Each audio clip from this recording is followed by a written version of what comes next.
Imagine you're walking across a dry grassland 2 million years ago. No tools worth calling tools, no language worth calling language, just you, a small group, and a sky that's turning black in the middle of the afternoon. Lightning cracks somewhere close. Not close enough to hit you, close enough to hit the grass. Within seconds, a wall of orange is moving across the plain faster than you can run. You don't fight it, you run from it. Same as every antelope, every bird, every rodent in a 5-mile radius. And once it passes, once the smoke clears and the ground stops smoking, you walk back in, and you find something strange. Animals that didn't make it out. Cooked. Not rotting, not raw. Cooked. And it smells like nothing you've smelled before. And you eat it. And it's easier to chew than anything you've ever eaten raw. And something in your body responds to that food in a way raw meat never did. That, as far as we can tell, is close to how it actually started. Not a genius moment, not someone rubbing two sticks together on purpose. An accident, a wildfire, a scavenged carcass, and a species that happened to be paying attention.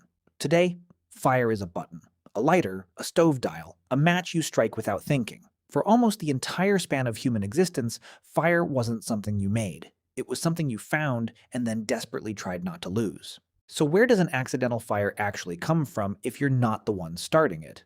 There are really only 3 sources in nature. The first is lightning. Even now, lightning starts the overwhelming majority of wildfires that aren't caused by people. On the African savanna, where our earliest ancestors lived, seasonal lightning storms are common, violent, and reliable.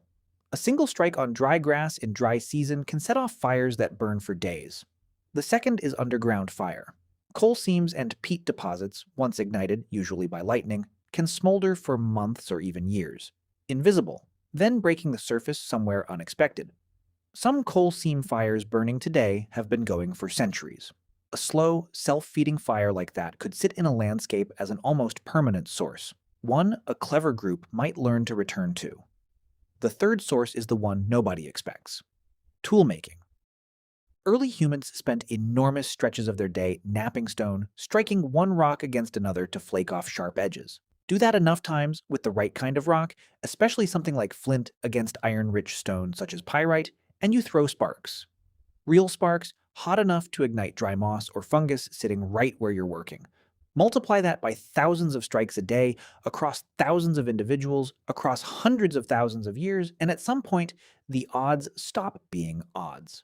Someone, somewhere was going to look down and see a wisp of smoke coming from the exact pile of dry grass they'd been kneeling next to.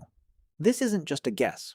Archaeologists studying Neanderthal hand axes found in France, roughly 50,000 years old, noticed strange wear patterns along certain edges. Not the smooth polish you'd get from cutting meat or scraping hide. A rougher, pitted damage that matches almost exactly what happens when stone is deliberately struck against pyrite.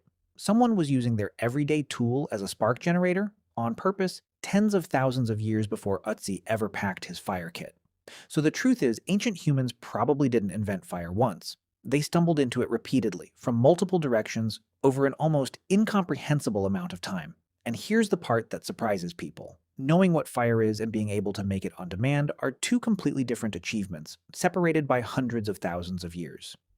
The oldest solid evidence of controlled fire use comes from Wonderwork Cave in South Africa, where archaeologists found ash and burned bone dated to roughly 1 million years ago. That's not proof of fire making, that's proof of fire keeping. Someone brought a burning branch in from outside and made sure it didn't go out. At Gesher Benot Yaakov in Israel, dated to around 790,000 years ago, archaeologists found repeated fire evidence at the same spots, layer after layer. That's not a lucky one-off ember. That's a group returning to the same hearth site, generation after generation, meaning they were carrying fire forward across time, not creating it fresh each time. And at Kesem Cave, also in Israel, roughly 300,000 to 400,000 years old, there's a central hearth used again and again, with animal bones showing clear cut marks from butchering meat that was then cooked over it. By this point, fire wasn't a novelty. It was infrastructure. But actually striking a spark on purpose whenever you wanted one, reliably, is a much younger skill. The clearest direct proof we have comes from roughly 5,300 years ago, from a frozen body found in the Alps known as Otzi the Iceman. In his belt pouch he carried flint, a lump of pyrite for striking sparks, and dried tinder fungus to catch them. A complete portable fire-starting kit.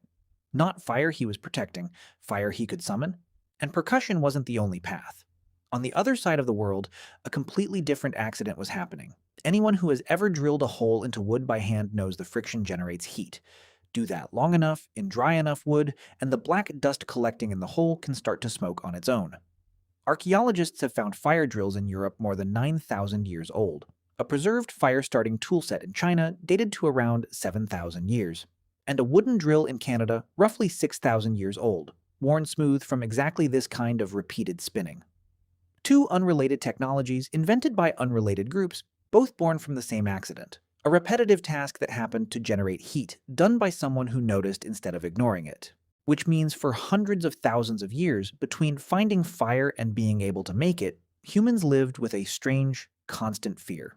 If your fire went out, you might not get another one for weeks, or ever. Groups devoted enormous effort to keeping embers alive, wrapping coals in leaves, carrying smoldering fungus between camps, treating a flame the way you'd treat the last match on Earth. And this single accident, a lightning strike, a lucky spark off a stone tool, reshaped the species.